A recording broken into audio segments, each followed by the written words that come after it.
Cette vidéo vous est présentée avec le soutien de ChargeMap, votre compagnon de route préféré pour voyager sereinement en voiture électrique. Bonjour à tous et bienvenue sur Automobile Propre. Aujourd'hui, on va tenter d'atteindre la vitesse de recharge maximale de la Kia EV6. C'est parti!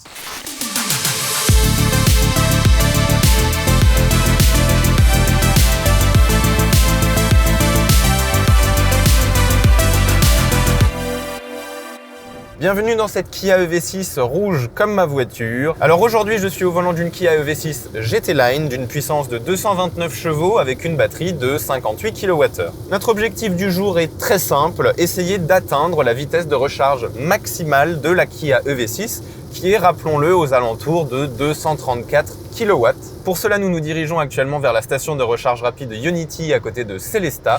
Rappelez-vous, nous nous y étions déjà rendus dans une vidéo précédente, dans la deuxième vidéo de ma petite série liée à la recharge, où nous testions la vitesse de recharge par temps froid avec ma Tesla Model 3 sans préconditionnement de la batterie. Donc on est parti aux alentours de 45% de batterie, on a à peu près 1 heure de route pour aller jusqu'au superchargeur et notre objectif va être d'arriver entre 10 et 20% de batterie pour pouvoir atteindre justement cette vitesse de recharge maximale. Alors aujourd'hui, les conditions météo vont être très importantes pour notre vidéo. Alors là, c'est un peu dommage puisque quand je suis parti de chez moi ce matin pour récupérer la Kia EV6 en concession, il faisait beau, il faisait soleil, il y avait un peu de nuages, il faisait 26 degrés. Et là, depuis que je suis monté dans la voiture et parti vers la station Ionity, on a perdu plusieurs degrés puisqu'on est actuellement à 18 degrés et il a plu une averse de dingue. Et pourquoi la température est importante à notre sujet du jour? Alors je le rappelle, comme je l'ai dit juste avant, on a déjà fait une petite série de vidéos sur la recharge que je vous invite à aller voir et vous y apprendrez que la température extérieure joue un rôle important sur la vitesse de recharge d'une voiture puisqu'elle influe sur la température de la batterie qui a besoin d'être à une température optimale pour pouvoir recharger à pleine vitesse et la température idéale pour une recharge est généralement entre 25 et 30 degrés. Si on regarde la courbe de recharge mise à disposition par Fastned, on peut remarquer qu'ils indiquent juste au-dessus que la température à laquelle ils ont pris ces chiffres est de 30 degrés. Donc il semblerait que si on se recharge avec une Kia EV6 par 30 degrés, on devrait avoir une courbe de recharge similaire à celle présentée ici. Actuellement, il fait 17 degrés,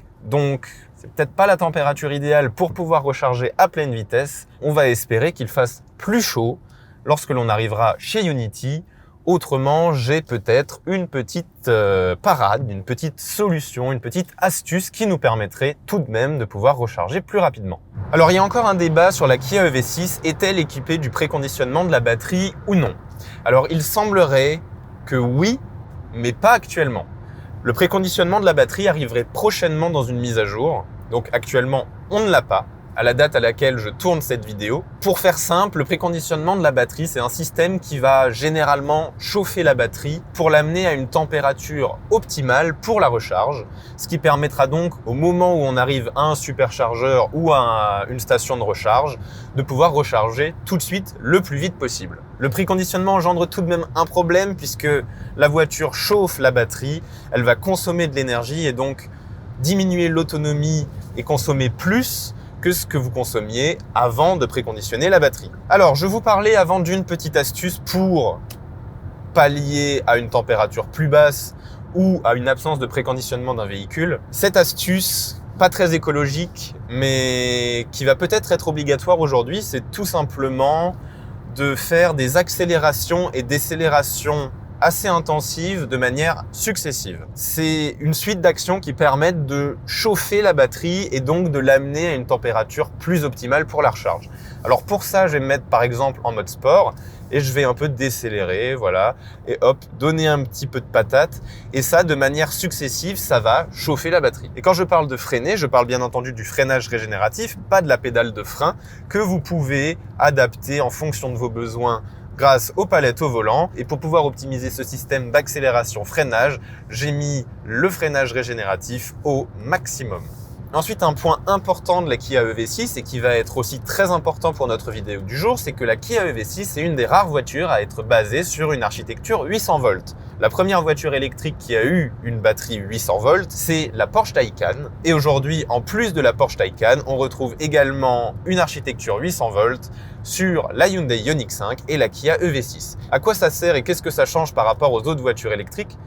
Eh bien, généralement, les autres voitures électriques ont une architecture de batterie basée sur du 400 volts. Pour faire simple, le 800 volts permet d'accéder à une vitesse de recharge plus élevée à moindre coût. Il ne suffit pas qu'une voiture soit équipée d'une batterie avec une architecture 800 volts pour que ça fonctionne. Il faut aussi que la borne que vous utilisiez soit compatible et puisse vous fournir également de l'énergie à une tension de 800 volts. Actuellement, ce n'est pas encore standardisé, mais on commence déjà à retrouver des bornes compatibles 400 volts et 800 volts, notamment sur le réseau Ionity, et c'est pour ça qu'on va se recharger aujourd'hui sur ce réseau. On arrive sur l'aire de repos. Alors la borne de recharge est du côté droit, donc je vais me mettre ici. Et on va tout de suite se brancher. C'est parti pour la recharge. Ici, vous pouvez voir qu'il reste 15% de batterie et qu'il fait 19 degrés. Alors, pour ouvrir la trappe de recharge, il faut appuyer ici. Donc là, la trappe, elle est là. On va tout de suite sortir ça. Attention.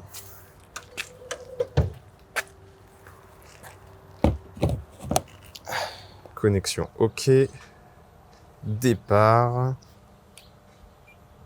Ok, 15%. Donc là, on va avoir les premiers chiffres qui vont apparaître. Voyons voir ce qui s'affiche à l'intérieur de la voiture. On est à 191 kW et on plafonne. J'espérais plutôt arriver autour des 30 degrés pour arriver, d'après Fastned, à des conditions optimales pour la recharge à la vitesse maximale. On est à 195 kW là. Ça va peut-être augmenter doucement. On arrivera peut-être à les atteindre. 195 kW, c'est déjà pas mal. C'est pas les 234 kW promis par le constructeur. Petit retournement de situation, nous sommes à 228 kW de vitesse de recharge, ce qui est plutôt pas mal. Finalement, on est arrivé à 5-6 kW de la vitesse de recharge maximale, donc c'est bel et bien possible, même en arrivant à 19 degrés. Et là, je vois affiché 233 kW. Oui. Donc, on a atteint 234 kW même, nous avons atteint la vitesse de recharge maximale. Donc, c'est totalement possible de les atteindre et ça me fait plaisir de l'avoir fait. Et c'est quand même plutôt chouette pour une voiture accessible, entre guillemets, pour une voiture électrique, d'atteindre une aussi grosse vitesse de recharge. Rappelons quand même que ma voiture, la Tesla Model 3 Standard Plus, qui est à peu près dans la même grille tarifaire que la Kia EV6 que j'ai aujourd'hui, ne recharge que jusqu'à 170 kW.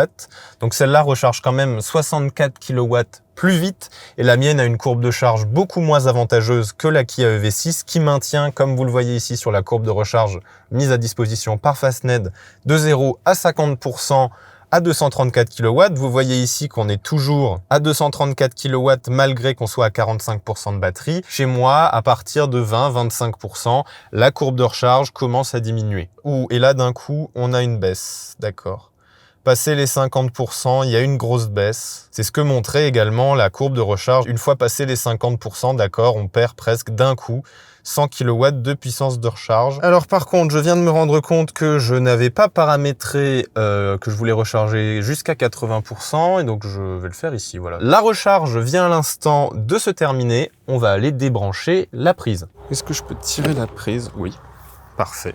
Donc on a fait, c'est affiché ici, donc en 16 minutes. On a récupéré 52 kWh avec, en puissance à la fin, 119 kW. Voilà, notre recharge de 15 à 80%, c'est terminé avec succès. On va pouvoir retourner à Strasbourg. Donc pour conclure cette vidéo, oui, c'est possible d'atteindre la vitesse de recharge maximale de la Kia EV6. Alors maintenant, ça va dépendre de plusieurs facteurs. On l'a vu, aujourd'hui, on a voisiné les 20 degrés, un peu plus, il fait assez chaud, il fait assez lourd. Donc peut-être que juste cette température extérieure et cette météo suffisaient à faire en sorte que la voiture et la batterie aient une température idéale pour la recharge. Est-ce que cette astuce d'accélération, décélération a quand même aidé, voire même a beaucoup aidé à atteindre cette vitesse maximale? J'avoue ne pas avoir la réponse. Il faudrait retester à une même température sans ce jeu d'accélération-décélération que j'ai fait quand même pendant un certain temps, pratiquement sur toute l'allée quand c'était possible. Je décélérais 80, 110, 80, 110, 60, 80, 60, 80. Et après, à la toute fin, quand je suis arrivé au niveau de l'aire d'autoroute où les stations de recharge rapide Ionity se trouvent, mais qu'il me restait encore 30% de batterie, j'ai décidé de rouler encore un peu sur des chemins de campagne en utilisant au maximum cette accélération-décélération pour vraiment chauffer la batterie, et le résultat est probant puisqu'on a atteint cette vitesse maximale. Mais est-ce que c'était indispensable? Ça, je ne saurais le dire. On attend avec impatience cette mise à jour hypothétique qui débloquera le préconditionnement de la batterie sur la Kia EV6, puisque la voiture préconditionnera la batterie à la température idéale, permettant cette vitesse de recharge maximale. En tout cas, j'espère que vous avez apprécié cette vidéo. Si c'est le cas, je vous invite à vous abonner à la chaîne YouTube d'Automobile Propre, ça nous aide beaucoup. Je vous invite également, si la vidéo vous a plu, à laisser un like. Et moi, je vous dis à bientôt dans un prochain épisode de Max Passe à l'électrique. Ciao!